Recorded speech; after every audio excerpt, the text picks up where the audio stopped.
The video starts with Karl in the classroom, discussing astronomy concepts with his student Andy. He gets curious about the Earth, the universe, and the meaning of life. He calls up one of his colleagues, Steph, to explain to him a concept called the Big Bang Theory. Steph is floating in the pitch blackness of space inside her own spacesuit when she picks up the call and begins explaining everything she knows about the Big Bang Theory. A point of lava appears, and a moment passes before it starts rapidly expanding. This indicates to the viewer that this is the wildly theorized beginning of the universe. Fast forward to the end of the discussion, and the Earth is now seen fully formed. Steph uses a monocular to get a higher quality view of the blue marble. We come back to the classroom, but outside in the hallway, we see a professor walk past the door and glance at Karl with his phone up, speaking to absolutely no one. The professor stands still, now concerned of his activities, but minds his own business and continues on his way. Steph notices a familiar face on the planet and hangs up the phone immediately, before Karl could even say a proper goodbye. Steph flies towards Earth and lands a few meters away from her colleague. The waves crash onto the shore as they both greet each other. "Oh, hey Steph." "Oh, hi Dex." Dex lets her in on what he's up to, and Steph ponders for a moment, curious about his work. She asks him a question, and Dex begins showcasing his knowledge. We zoom out of the atmosphere and see the Earth in its entirety. Half of the Earth falls away to reveal the interior of the globe. Dex showcases the names and properties of what's down below our feet, starting from the inside going outwards, describing each of the four main layers: the solid inner core, the liquid outer core, the rocky mantle, and lastly, the organic crust. As Dex finishes his discussion, he looks out to the nice warm ocean and spots a fishing boat. He calls out their name. "Hey, Anne!" Steph too joins him. "Hi, Anne!" We cut to a close-up of the boat, and Anne speaks up to them. She overheard their conversation and wants to add to the topic.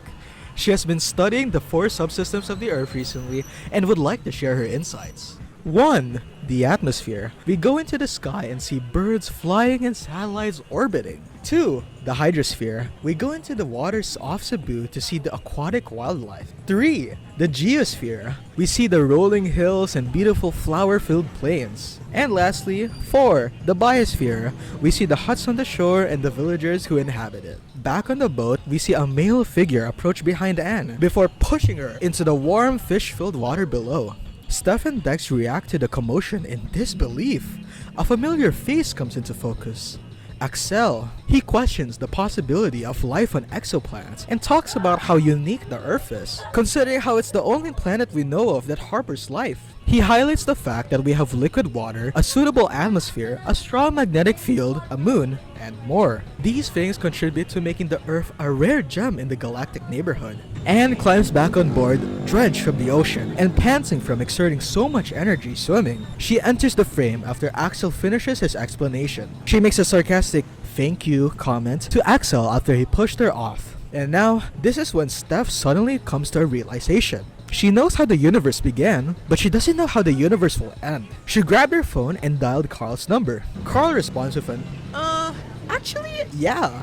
And he proceeded to tell her some of the theories that he's been researching recently. We zoom into the whiteboard in the classroom and enter a dark, empty space with Big Crunch, Big Freeze, and Big Rip visuals. He first talks about Big Crunch. We follow a visual timeline from the start to the end where it loops back into the beginning, since it explains the endless cycles of expansion and collapse. Secondly, he talks about the Big Freeze, where we follow a visual timeline that shows the steady and continuous expansion of space. Lastly, he talks about Big Rip, where we see a visual timeline where expansion accelerates so much it spreads matter so far apart. After this, we see two telescopes, Hubble and Planck, in space orbiting. They give the viewers the idea that these observations were done by space telescopes. We cut back to the classroom and we hear Karl finishing up his theory's explanation. He looks at Andy, which vaguely looks like a rock. Suddenly, the classroom door opens and we see Steph approaching Karl. Karl didn't expect her to come back so soon since he recalls her being on another part of the planet. Steph explains to him that he has been talking to himself and a rock the entire time. Karl whispers to himself and looks at both the rock and Steph.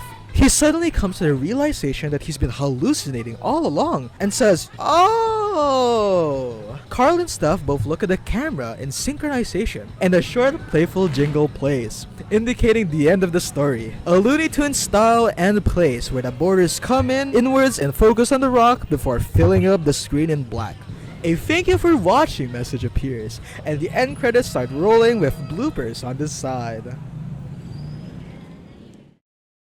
Hello everyone, I am Stephanie Nicole Rosario coming on from A111 Humes, and I would like to summarize, describe, and elaborate what we did in our cinematic video. This imaginative and educational script blends humor, storytelling, and science to explain the origins of the universe and the uniqueness of the Earth. It begins with Karl, a curious and somewhat eccentric teacher who introduces the audience to the Big Bang Theory while humorously confiding in a rock named Andy. Unsure of all the facts, Karl calls his colleague Steph, which is me, who appears in space and enthusiastically explains the scientific foundations of how the universe began. The Big Bang, Edwin Hubble's redshift, observation of galaxies, and the discovery of the cosmic microwave background radiation, which cemented the theory of an expanding universe. The narrative then transitions to Earth's formation, where Steph meets Dexter, who breaks down the planet's four main layers: the inner core, the outer core, mantle, and the crust, explaining each layer's composition, function, and role in shaping our world. The script continues its educational journey as Anne from her boat contributes, explaining the interconnectedness of Earth's four subsystems: the atmosphere, hydrosphere, geosphere, and biosphere. She highlighted how matter and energy flow between these systems, creating a dynamic and living planet. In an unexpected and comedic twist, Axzelle appears and shifts the discussion to Earth's uniqueness in the solar system. He outlines the conditions that make Earth habitable, such as liquid water, a protective atmosphere, active tectonic, a strong magnetic field, and orbital characteristics, while also sparking the curiosity about the potential for life elsewhere. Finally, Me Again turns the focus towards the end of the universe, prompting Karl to describe these three major scientific theories about cosmic fate: the Big Freeze, where the universe expands endlessly and cools; the Big Rip, where accelerated expansion tears apart; and the Big Crunch, where the universe collapses back into the dense point. Karl emphasizes how ongoing observations from missions like Hubble and Planck continue to shape our understanding of the cosmos. The script closes with a humorous revelation where Me and Karl, still in the room speaking to this rock Andy, underscoring his quirky personality and leaving the audience amused while reflecting on the wonders of science. That's all. I would like to thank Karl for the credits of all the visual what he did. Thank you po. That's all. Professor Karl has a big idea. He wants to show the whole story of the universe in Minecraft. He thinks the rocks can help him with his Minecraft friends, which is Steph, the space expert; Dexter is me, the rock expert, and one who studies the Earth system, and he's trying to find what answers and watch the Big Bang explode. In Amazing Minecraft, blocks and trouble and deep inside the Earth, he thinks about it, there's life on other planets. But as Karl gets more and more excited and Ans falls off a boat, will he find the secrets of the universe, fall apart, and get ready for a fun Minecraft adventure with explosion discoveries, maybe some monster hiding in the shadows.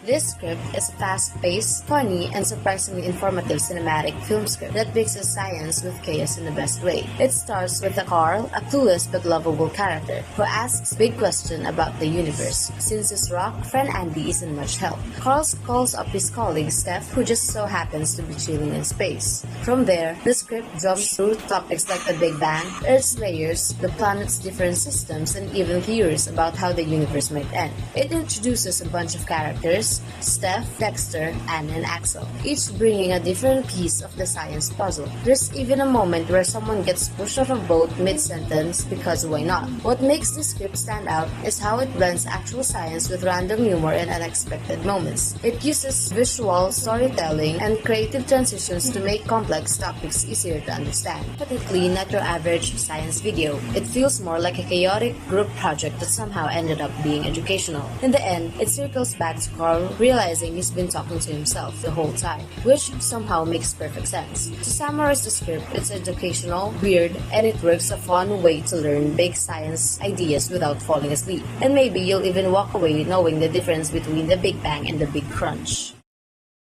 So for me, our script is good because the education blends with entertainment, which is good because it's very hard to get the student's attention or the viewer's attention, which is crucial. So for me, why our script is good? Because we use as visual aids, humor, dynamic characters to explain the universe and Earth. So the script uses a narrative structure which is built around the seers and the dialogues to explain the topics, and each character is focusing on a specific scientific topic. In the character we use like Karl's character, Steph's character, Dexter's character, Anne's character, and my character allows the script to present a different perspective and areas of expertise, creating a well-rounded educational experience which is good to get informations. The script also delves into more speculative topics such as the end of the universe, presenting different theories in an accessible manner.